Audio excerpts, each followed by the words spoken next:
ಇದು ಬರೀ ರಾಷ್ಟ್ರಧ್ವಜ ಅಲ್ಲ, ಪ್ರತಿಯೊಬ್ಬ ಪ್ರಾಮಾಣಿಕ ಅಧಿಕಾರಿಗಳಿಗೂ ಸರ್ಕಾರ ಕೊಡೋ ಗೌರವ. ಇದು ಮತ್ತೆ ನಮ್ಮ ಮನೆಗೆ ಬಂದದ್ದು ನನ್ನ ಮಗಳೇ ನನ್ನ ಮನೆಗೆ ಬಂದಂಗಾಗೈತೆ. ಈ ಹೋರಾಟದಾಗೆ ಅಪರಾಧಿಗಳಿಗೆ ಶಿಕ್ಷೆ ಆಗಿತ್ತು ನಮ್ಗೆ ಎಷ್ಟು ಸಂತೋಷ ಆಗೋದು. ಈ ಧ್ವಜ ನಮ್ಮ ಮನೆ ಸೇರಿದ್ದು ಅದರ 10 ಪಟ್ಟು ಸಂತೋಷ ಆಗುತ್ತೆ.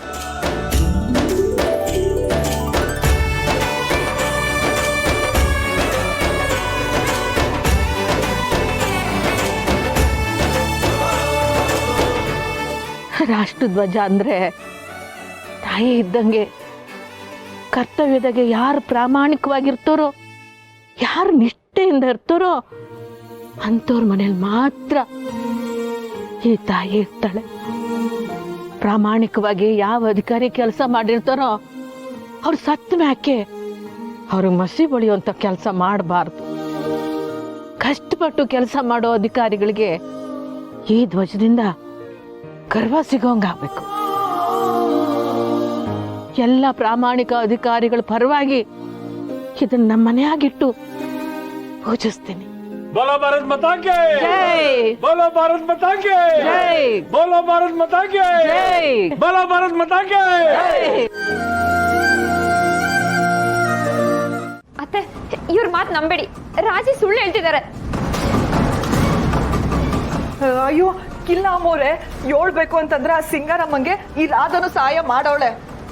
ನೀವು ಶಿಕ್ಷೆ ಕೊಡೋಂಗಿದ್ರೆ ಇವಳಿಗೂ ಕೊಡ್ಬೇಕು. ರಾಜಿ ಅವ್ರೆ, ನೀವು ಮಣ್ ತಿನ್ನೋ ಕೆಲಸ ಮಾಡ್ಬಿಟ್ಟು ಈಗ ಎಲ್ರ ಮೇಲೂ ಗೂಬೆ ಕುರ್ಸಕ್ ನೋಡ್ತಿದ್ದೀರಾ. ಬಂಗಾರ, ಗೂಬೆ ಆಯ್ತಿರೋದು ನಾವು.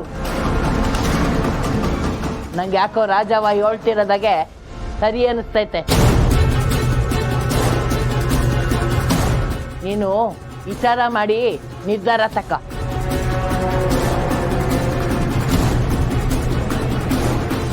ನಾನೀಗ ಮಾತಾಡ್ಲಿಲ್ಲ ಅಂದ್ರೆ ಈ ಮುದ್ಕಿ ರಾಜವ ಸೇರ್ಕೊಂಡು ನನ್ನನ್ನ ಅತ್ತೆ ಮುಂದೆ ಅಪರಾಧಿ ಮಾಡ್ತಾರೆ.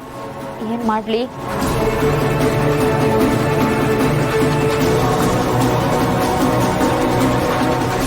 ಅಜ್ಜಿ, ನಿಮ್ಗೆ ನನ್ನನ್ನು ಕಂಡ್ರೆ ಆಗಲ್ಲ ಅಂತ ಗೊತ್ತಿತ್ತು, ಆದ್ರೆ ಇಷ್ಟು ಮಟ್ಟಿಗೆ ದ್ವೇಷ ಮಾಡ್ತೀರಾ ಅಂತ ನಾನು ಅನ್ಕೊಂಡಿರ್ಲಿಲ್ಲ. ಅಜ್ಜಿ, ನಿಮಗೆ ನನ್ನ ಮೇಲೆ ಕೋಪ ಇದ್ರೆ ಎರಡೆರಡು ಹೊಡೆದು ಬಿಡಿ. ಆದ್ರೆ ಈ ರಾಜಿಯವ್ರ ಜೊತೆ ಸೇರ್ಕೊಂಡು ಸಿಂಗಾರಮ್ಮಂಗ್ ಸಪೋರ್ಟ್ ಮಾಡ್ತಿದ್ದೆ ಅಂತ ಮಾತ್ರ ಹೇಳ್ಬೇಡಿ.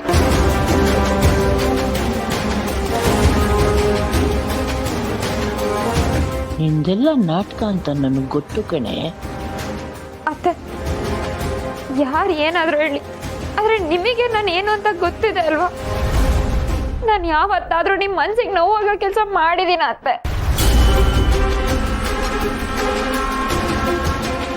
ಆಹಾ, ಯಾವ ಪಾರ್ಟಿ ಡೌ ಮಾಡ್ತಾಳೆ ನೋಡು.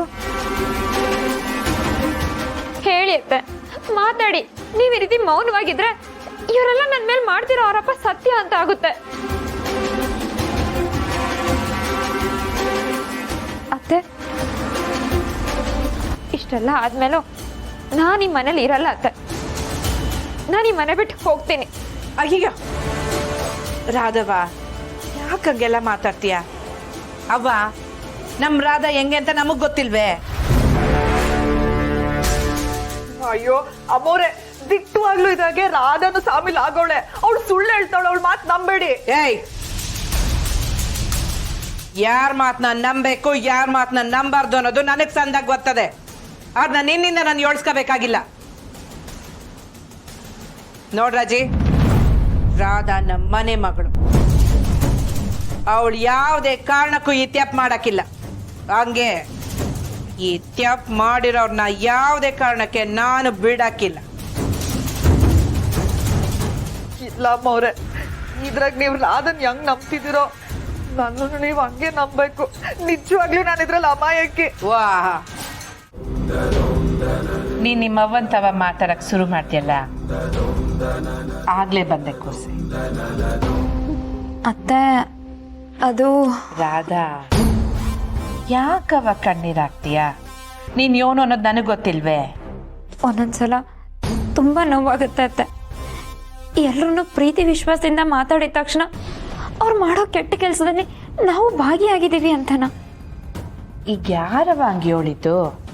ನೀವೇ ನೋಡಿರಲ್ಲ ರಾಜಿ ಹೇಗೆಲ್ಲ ಮಾತಾಡಿದ್ರು ಅಂತ.